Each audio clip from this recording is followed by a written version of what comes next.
Hey,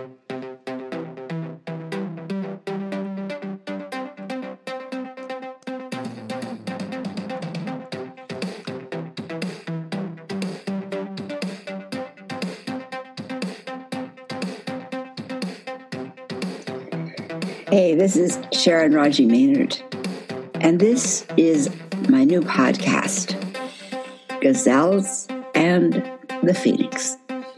So why gazelles and the phoenix? Well, there's an old quote that says, I'm going to stop focusing on the dinosaurs, just let them die. Instead, I'm going to focus on the gazelles. Gazelles are those individual projects and organizations that are rising up out of the ashes, even before the dinosaurs are gone.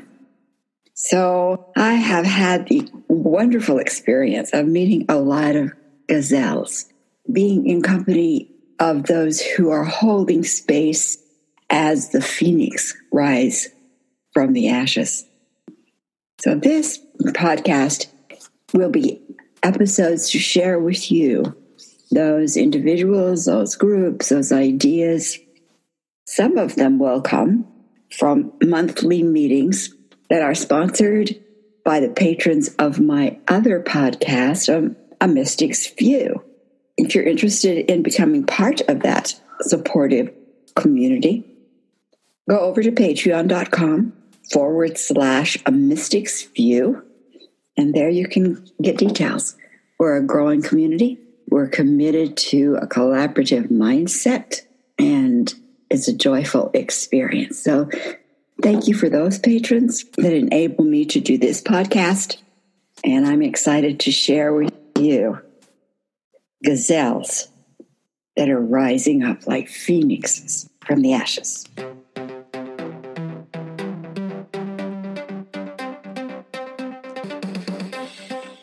This episode is a continuation of the panel of presenters that the Patreon community called A Mystic's View supported.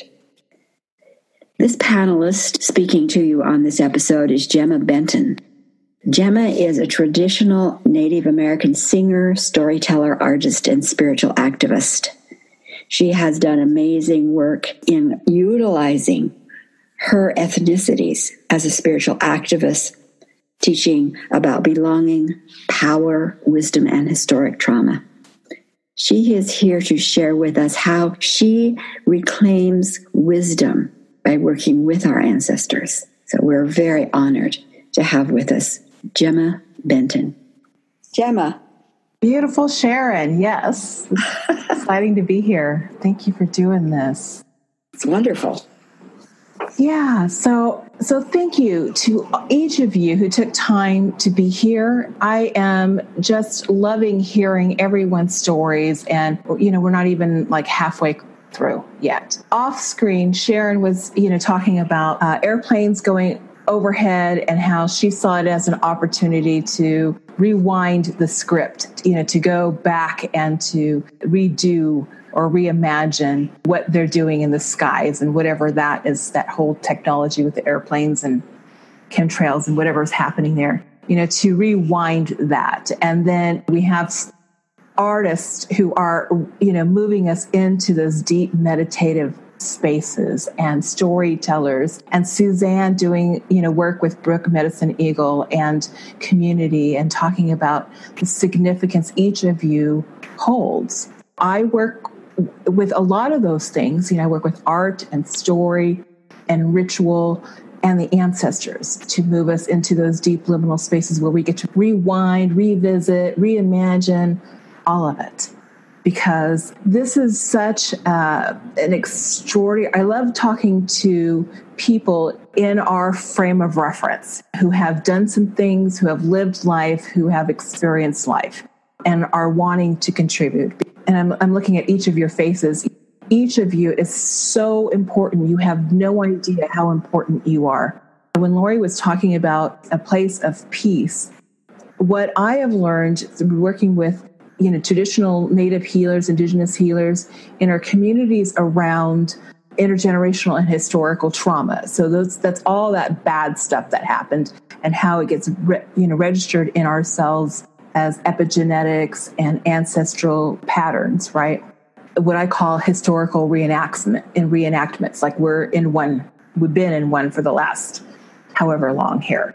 When we're talking about those things, what we know from research and specifically around the Holocaust and survivors generations later, so the grandchildren of Holocaust survivors, is that it's these deep liminal spaces, these meditative places where we do powerful healing.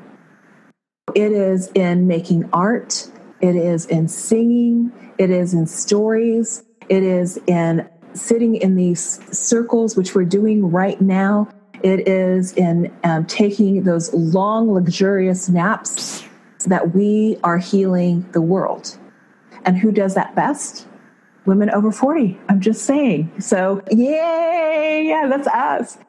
And I look at the power that we bring to that conversation, not because at this point we're learning that our doing or ineffectual doing isn't and hasn't helped us. In fact, it might have created more problems. Throwing money at it, just being busy, just doing is not helping. And each of you in your own liminal meditative space has the potential to contribute to those answers. Sitting here listening to each other, just having those conversations is critical to the world.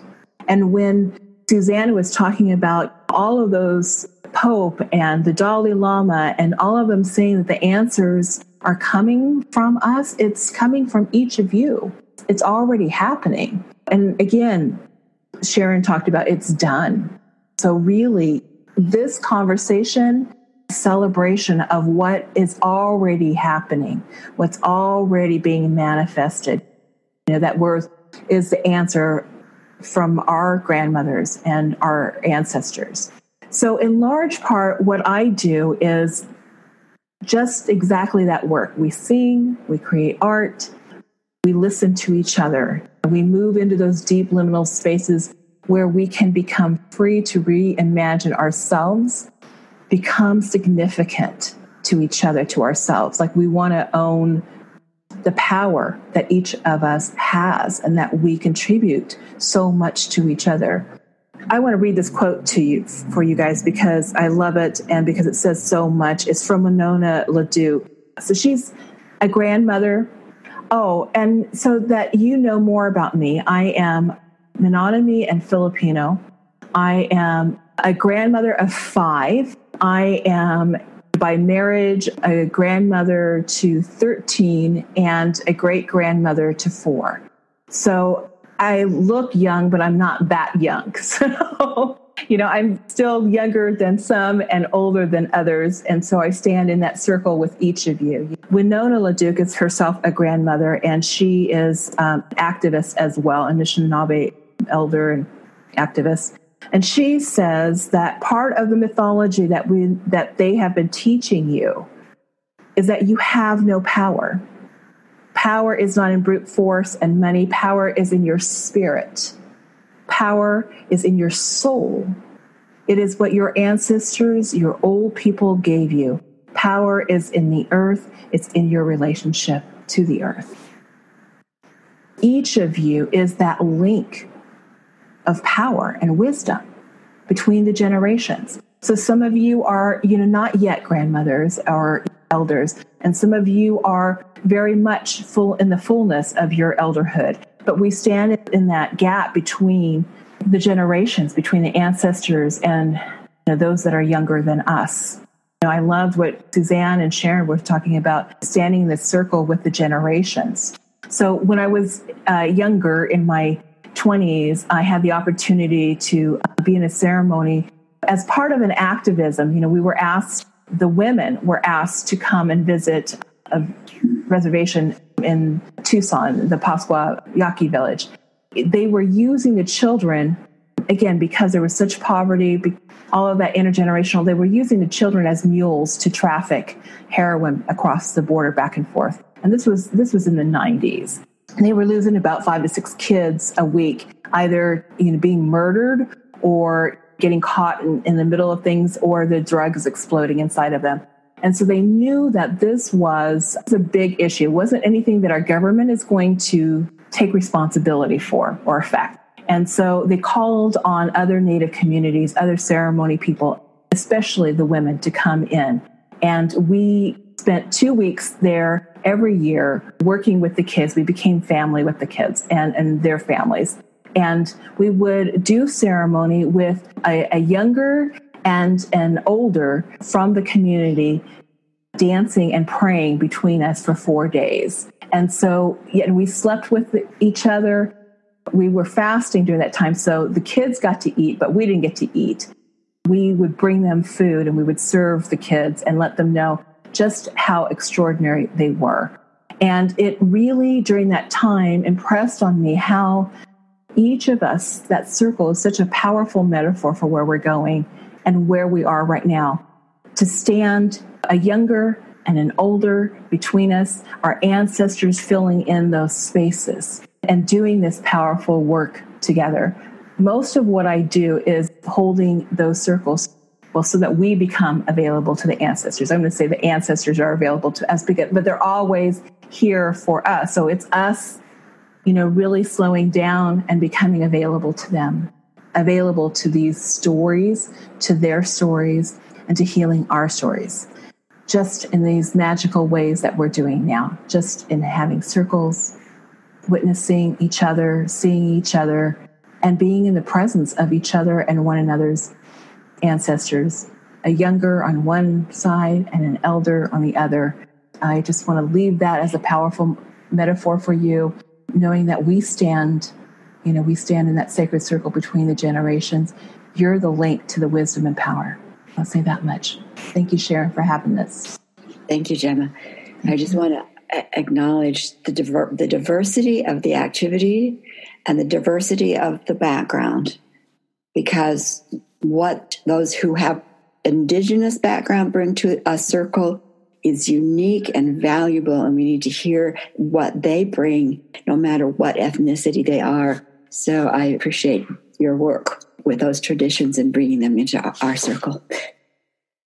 Thank you for listening to this episode of Gazelles and the Phoenix. Gazelles and the Phoenix is a result of the contributions made possible through my Patreon community of The Mystic's View. In that community, we are committed to creating a mindset that opens us to new ideas, that models the value and strength that comes through diversity. And as you have listened to the podcast today, here is one voice, diverse, unique, definitely part of weaving and building a new world. So thank you for being here with us. If you'd like to consider supporting, give us a high rating on any of your podcast platforms. Go over to patreon.com/A Mystic's View. Consider supporting and being part of that community. So thank you for being here. Blessings.